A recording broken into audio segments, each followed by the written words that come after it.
It was supposed to be a quiet trip. Just 5 days up in the mountains, no cell service, no emails, just me, the trail, and my old backpack. I've been working nonstop for months. Ranch chores piling up, fence repairs, busted water lines, you name it. But finally, the weather was right, and I decided to disappear for a bit. I told no one except my neighbor across the road, just to keep an eye on things. Locked the front gate, double-checked the barn, left the dogs with my cousin. Everything was in place, until I came back early. I was supposed to return Saturday night, but the weather turned. Thick fog and a busted radiator on day 3 made me cut it short. I pulled up to my ranch around 10 a.m. Friday, still dusty from the road, expecting to find the place just as I left it. But what I saw when I crested the hill made me slam on the brakes. There were cars, lots of them, lined up along my private drive. Folding chairs scattered across the pasture. A tent of all things pitched right in front of my barn. And people, strangers, walking around like they belonged there. One man had a clipboard. Another was holding up my antique saddle, calling out prices like it was a garage sale. My garage, my saddle. At first, I thought I was hallucinating. I just sat there, engine idling, trying to piece together what I was seeing. Then, like she'd been waiting for me, out walks Karen. Now, I'd known Karen for a while. She was ahead of the HOA down in the newer development 2 roads over Whispering Pines or something ridiculous like that. She always had something to say about land use, aesthetic value, and protecting neighborhood harmony. She once mailed me a 3-page letter about the color of my barn roof being visually disruptive. I'd laughed and tossed it in the burn barrel. But this was no letter. She had a clipboard in hand, a wide-brimmed sun hat on like she was hosting a garden party, and a walkie-talkie clipped to her waist. When she saw me step out of my truck, she didn't flinch. She marched right up to me like I was the one out of line. "You can't be here," she said, adjusting her sunglasses. I stared at her. "This is my land." Her lips pressed tight. "Actually, it's been reported as abandoned. The HOA board approved a community asset recovery. You failed to comply with maintenance and fee notices." I nearly laughed. "You mean the fake letters you've been stuffing in my mailbox for the past year?" She didn't even blink. "We have legal documentation. You haven't responded to HOA assessments or verified residency. You left the property unsecured. According to the board's interpretation of the code, this land is no longer in active ownership." That's when I looked past her and saw 2 of my personal storage crates pried open. Items laid out on tables. My tools, my ranch sign, even my grandfather's old rifle in a glass case. People were actually bidding on my life. "You need to shut this down. Now," I said, my voice sharp. She stepped back and raised her walkie-talkie. "We have a situation." "He's back. I'm calling law enforcement." "You're calling the cops on me for showing up to my own property?" She didn't answer, just turned and barked something into the radio. Minutes later, I heard sirens. A county patrol truck rolled up fast, lights flashing. 2 deputies stepped out, one of them already scanning me like I was a threat. Karen ran to them like she'd been attacked. "He's trespassing. He's interfering with an active community auction." I walked straight up to the officers, hands up to keep things calm. "Deputies, I live here. This is my ranch. I've got proof of my truck, deed, ID, everything." They looked at each other, unsure. Karen kept pushing, waving her clipboard like it was a badge. The officers told me to wait by the truck while they assessed the situation. And I stood there, staring at the crowd still browsing through my belongings like they were shopping at a flea market. My stomach tightened. My jaw locked. Because right then I realized something. Karen didn't just cross a line. She bulldozed it. The first time I ever heard of the HOA, it was a flyer stuck to my gate, wind-beaten and half-soaked from the rain. It was titled Community Standards Notification in big bold letters and signed by someone named Karen Whitfield, president of the Whispering Pines Homeowners Association. At the time, I didn't think much of it. Whispering Pines was a new development that popped up about half a mile from the edge of my property. Cookie-cutter houses with perfect lawns and matching mailboxes. Fancy folks who moved in from the city and thought a ranch was just a backdrop for their morning jog. I read the flyer and laughed. It warned about unauthorized animals, excessive natural vegetation, and disruptive outdoor activity. I figured it was meant for their residents, not me. After all, my ranch had been here long before their sidewalks were poured. This land had been in my family for 3 generations. I had the title, the tax records, and the blood, sweat, and sunburn to prove it.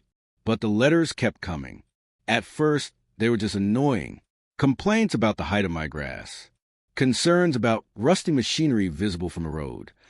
Once they even claimed my rooster violated community quiet hours.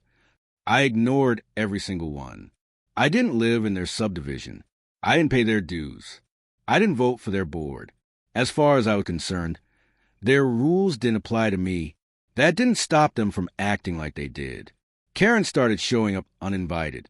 She'd pull up in her spotless white SUV, wearing her little HOA badge and holding a clipboard like it was a sheriff's star. One time, I caught her walking around the edge of my property, snapping photos of my barn and fences. "What do you think you're doing?" I asked, "Just documenting code violations." She said like she was doing me a favor. "You'll want to address these before the next board review." "There's no board here," I reminded her. "This is private land, not part of your HOA. She smiled that tight, plastic smile. "We're expanding our coverage area." That's when I started keeping an actual folder. I saved every letter, every notice, every random snapshot she took. I even installed new security cameras after she was caught trying to tape a violation notice to my chicken coop. Then came the big one. A thick envelope stuffed in my mailbox, official looking with stamp seals and all. Inside was a final notice of dues owed, listing a year's worth of HOA fees, late penalties, and fines totaling over $9,000,000. They claimed my ranch had been annexed into the Whispering Pines district under Provisional Clause 4C. I laughed. Provisional Clause? Sounded like something made up at a book club. I called the county office. They had no record of annexation. My land was zoned rural residential. No changes filed. I even got a written confirmation from the clerk. When I showed it to Karen, she just said, "We'll let the courts decide." That's when it hit me. This wasn't just annoying anymore. It was targeted. She didn't like the way my land looked from her neighborhood.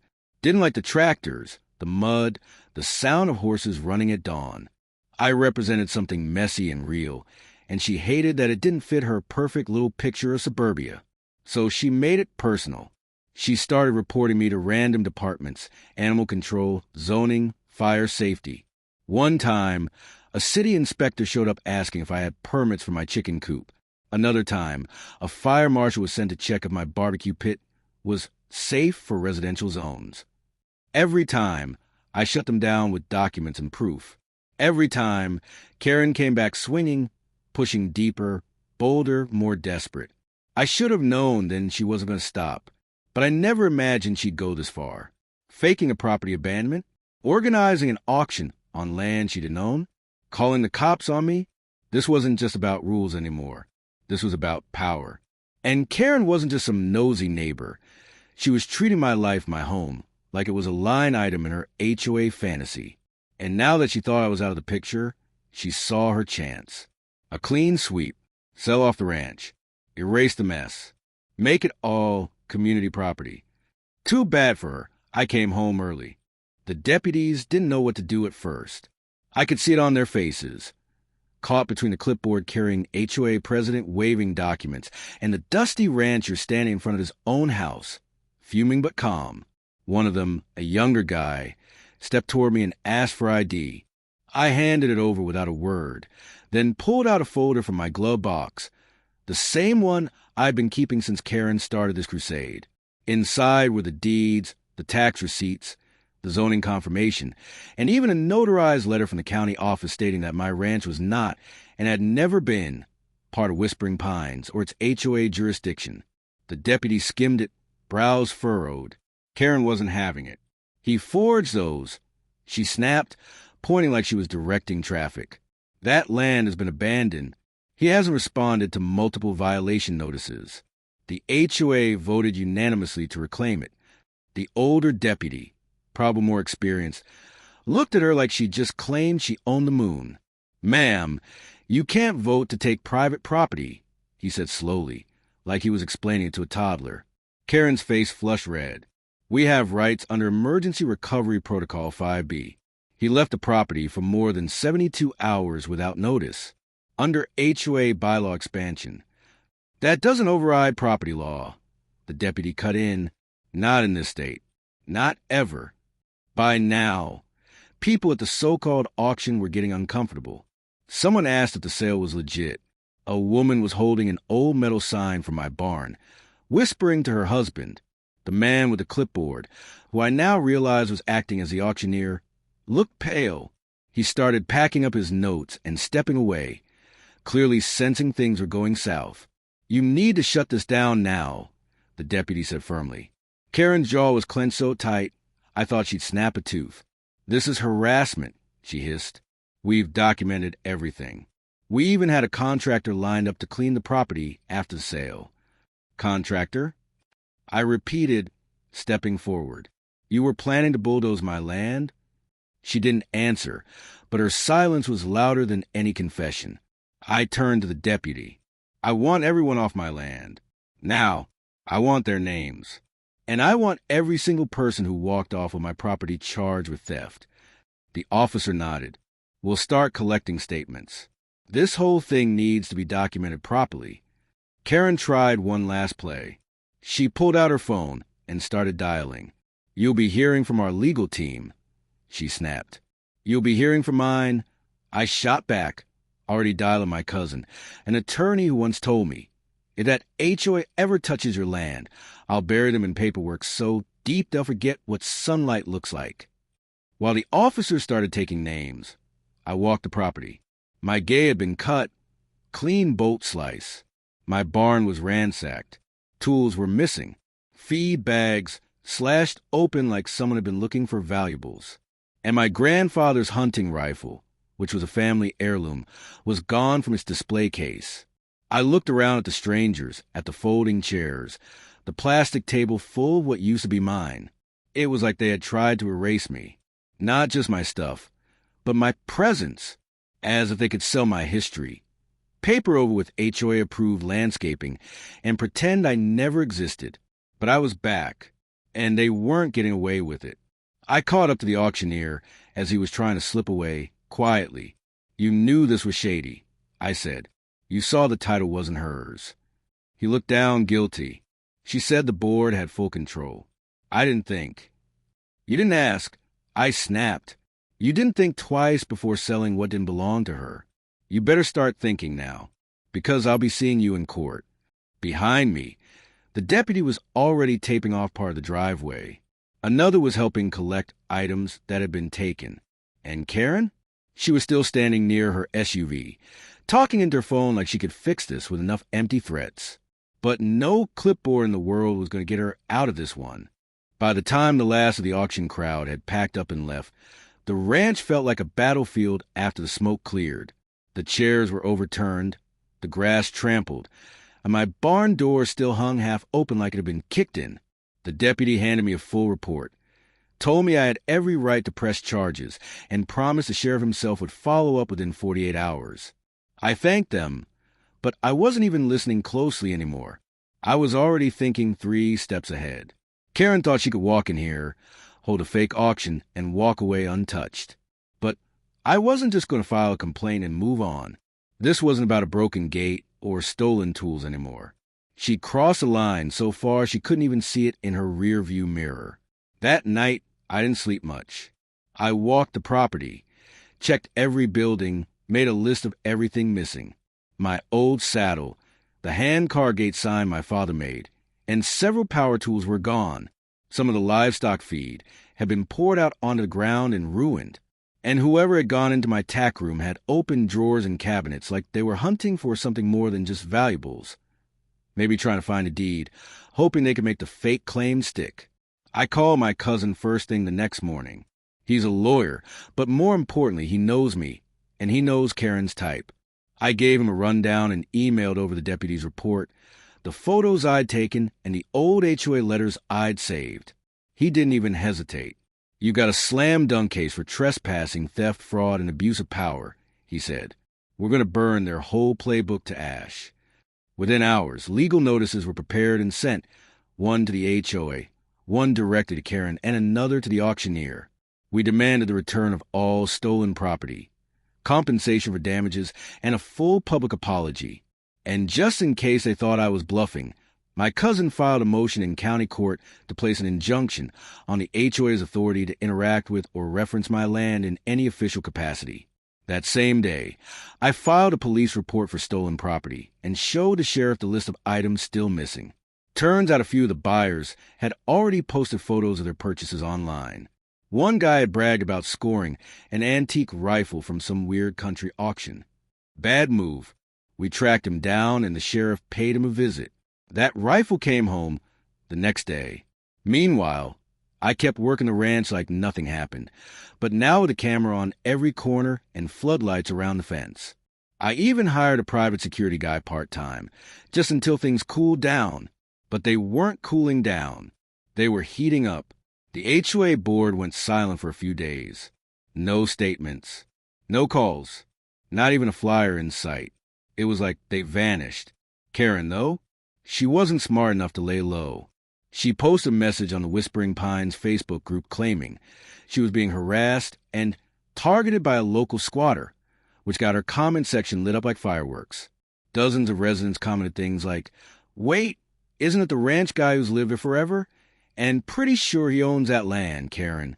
You might want to sit this one out." Some even shared their own stories.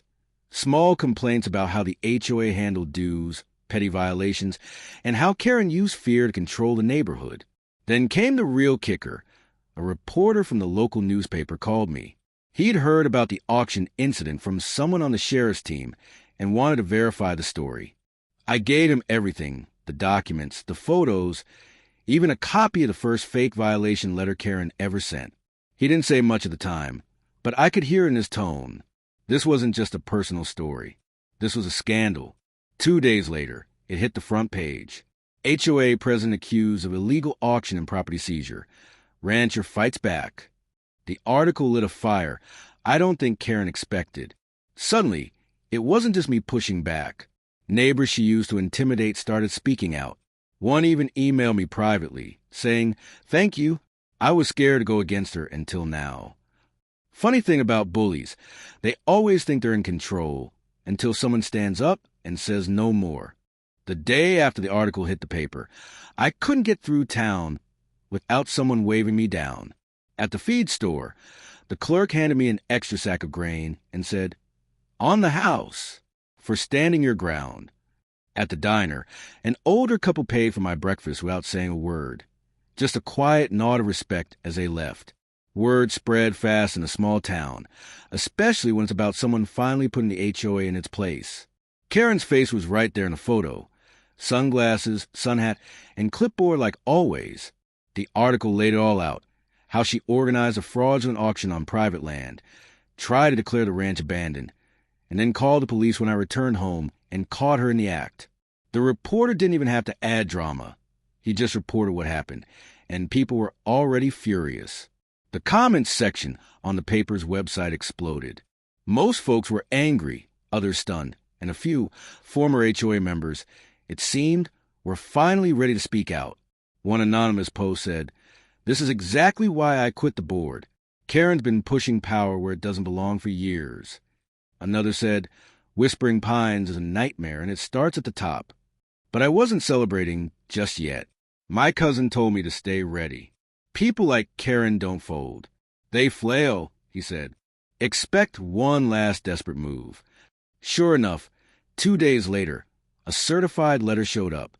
It was from the HOA's legal rep, a law firm I'd never heard of, demanding I cease defamatory actions against their client and refrain from spreading false narratives. I handed it straight to my cousin, who almost laughed reading it.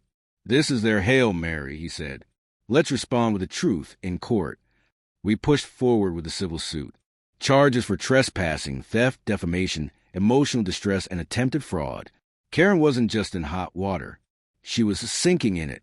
Meanwhile, I kept restoring the ranch. Got my tools back, fix up the broken barn door, replace the slash feed sacks. I even repainted the front gate, this time with a bold metal sign that read, "Private property, not governed by Whispering Pines HOA. Trespassers will be prosecuted. Asterisk, asterisk." It felt good, not out of spite, but clarity. A boundary set in stone, one that Karen could never twist again. That weekend, a local podcast reached out. They wanted to interview me about the whole thing. Turn it into one of those David versus Goliath style stories. I agreed, but kept my voice steady. This wasn't about getting back at Karen. It was about setting things straight for every rancher, homeowner, or landowner who's ever been bullied by a group of power-hungry people hiding behind made-up rules. The podcast went live on a Friday. By Saturday morning, I had 3 emails from folks in other towns saying their HOAs had tried the same thing, claiming jurisdiction, threatening fines, or making false statements. One guy said, "They threatened to fine me $1, 000 for parking my tractor in view of the road. I live on 40 acres. It wasn't just me. This kind of overreach was everywhere.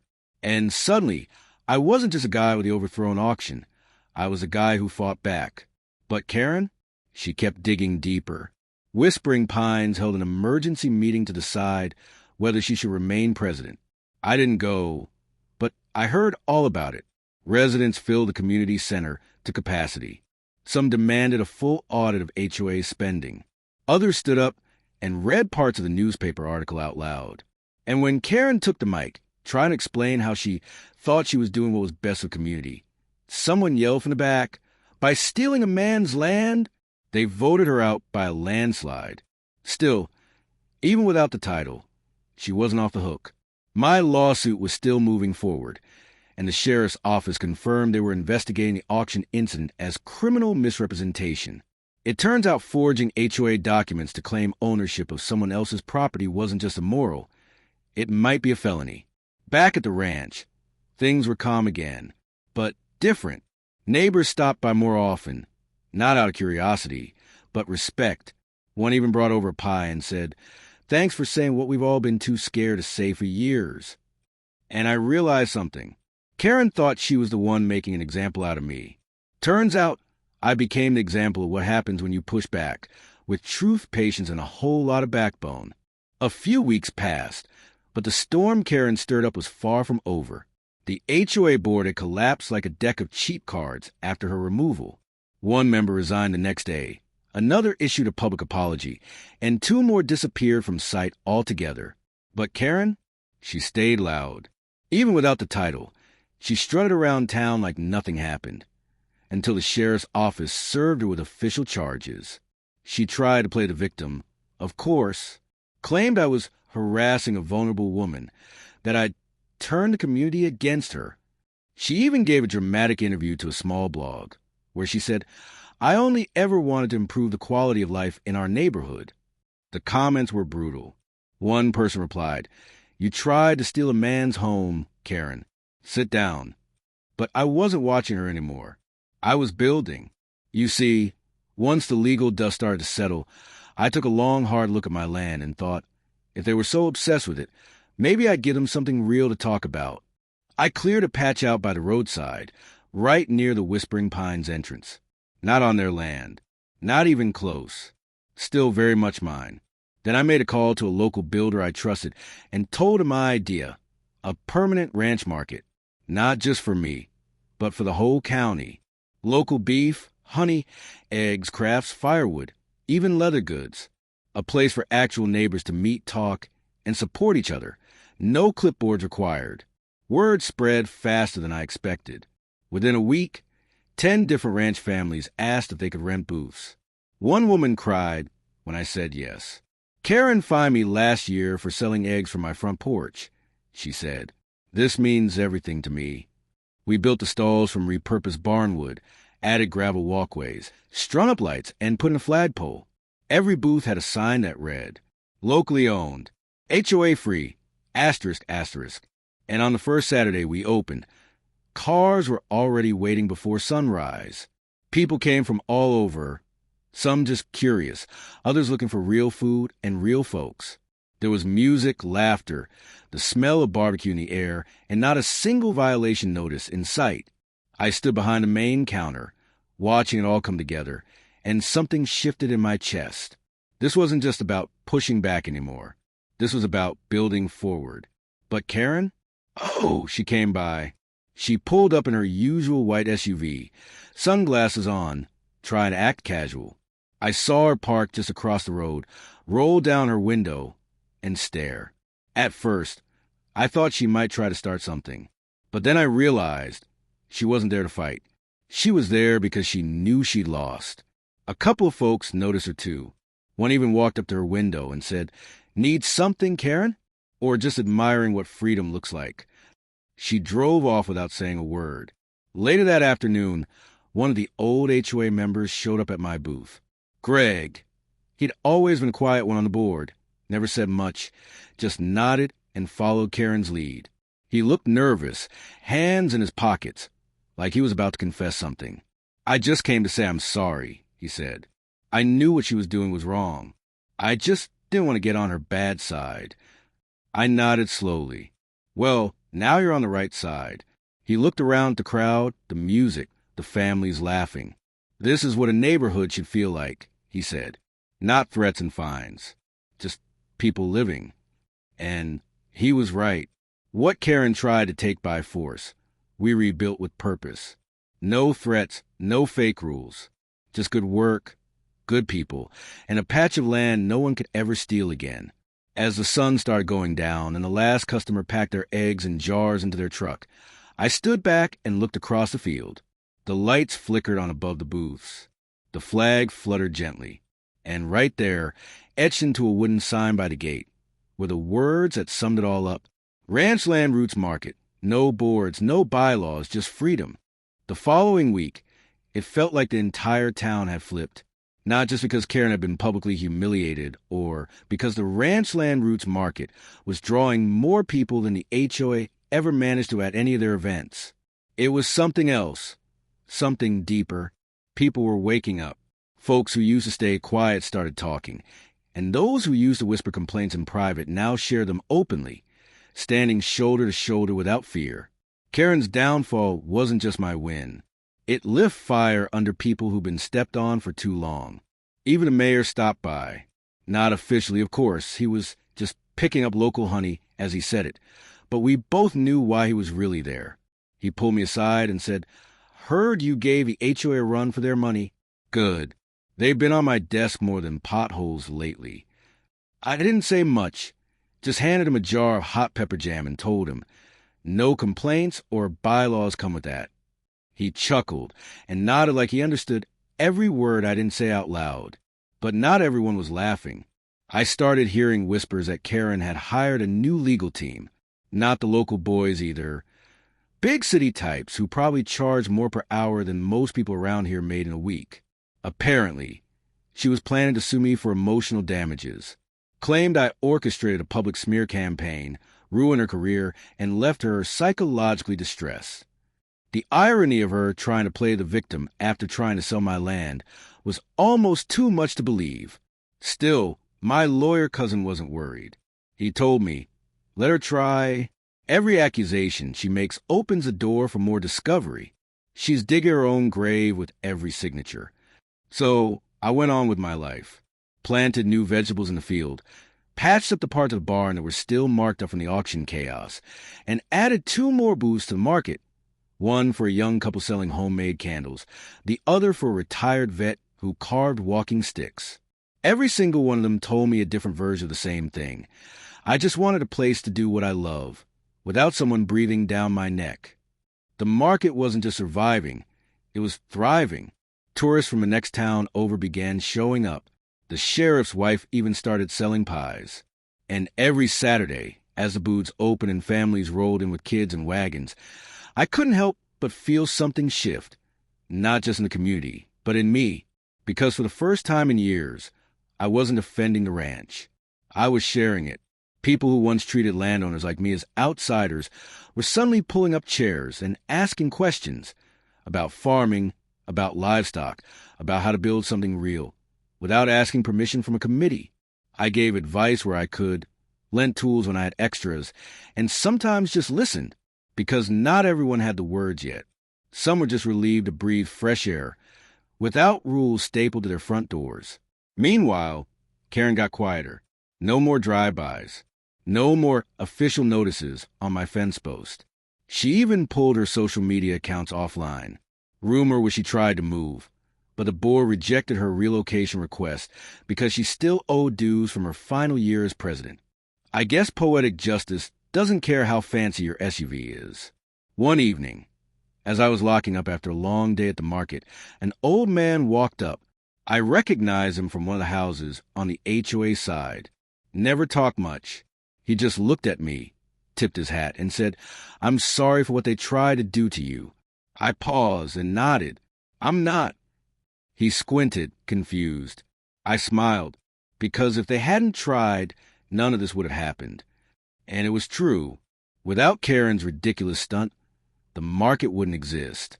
The neighbors wouldn't have united, and folks still living in quiet frustration would still believe they had no say. Sometimes, it takes one loud fool to show everyone else how strong silence can become when it finally decides to speak. A month later, the ranch didn't just feel alive. It felt different. There was this quiet kind of energy buzzing around it now. Every Saturday, by dawn, trucks would start rolling in, vendors setting up booths, people unloading coolers of fresh goat cheese, crates of apples, racks of handmade clothes. It wasn't just a market anymore. It was a gathering place, a statement, something real built from everything they tried to tear down. One morning, I was fixing a crooked sign near the entrance when a little girl ran up and handed me a drawing. It was a sketch of the ranch with a big smiley sun, animals in the field, and a row of booths. She pointed at a tiny figure in the middle and said, "That's you." Her mom walked up right behind her and said, "Thanks for giving us a place that feels like home again." I didn't know what to say. Just smiled and stuck the picture inside the barn office where I could see it every morning. What Karen tried to do, turn this place into a joke, a scandal, a forgotten patch of land. Ended up doing the opposite. She sparked something, not just in me, but in the whole community. And I could feel it every time someone shook my hand across a booth table or dropped off a fresh pie just to say thanks. Still, there were moments I had to remind myself it wasn't all behind me yet. The civil suit was moving slowly, but steadily. Depositions had begun. My cousin told me Karen's new lawyers were trying to shift blame, saying she acted under misinformation and was pressured by the HOA board. But no matter how much they twisted it, the facts stood tall. She cut the gate. She held the auction. She called the cops on a man standing in his own yard. That truth wasn't going anywhere. I'd received a letter from the county clerk, too. Turns out my case was now being cited in legal discussions about HOA overreach. They wanted to use the documents I provided to help create clearer boundaries between private landowners and residential associations. I gave them full permission. If my headache could stop the next guy from getting bulldozed by a road board president, then at least it meant something. But not everyone understood. One afternoon, a woman from Whispering Pines came by the market. She looked nervous, kind of kept her eyes down. After walking around a bit, she stepped up to my booth and said, "I didn't vote against her. I didn't vote at all. I didn't think it mattered." I nodded slowly. It always matters. She nodded too, wiped her hands on her jeans, and said, "Well, thank you for reminding us." That stuck with me more than the lawsuit ever could, because all it took for Karen to get as far as she did was for everyone else to sit back, not vote, not speak, not act. She built her power on silence. And the second that silence broke, so did her grip on everything. What we had now couldn't be undone with a bylaw or a fake violation notice. It wasn't a weekend market anymore. It was a symbol, a place that said, you don't need a permit to be human. You don't need approval to grow food, raise animals, or carve something with your hands. A few booths down, I saw Greg again, the former HOA board member. He'd started selling hand tools and small furniture. He looked happier than I'd ever seen him. He used to nod politely and walk away. Now, he called out to customers, shared jokes, even brought lemonade to the other vendors on hot days. As the sun dipped behind the ridge, painting everything golden, I walked out past Main Gate and turned to look back at it all. The ranch, the booths, the flag fluttering beside the gate. A place that almost got stolen, but came back stronger. It didn't matter what they said in the courtroom next, because I'd already won something no HOA could take away. And the funny thing, all this happened because I came home a day early.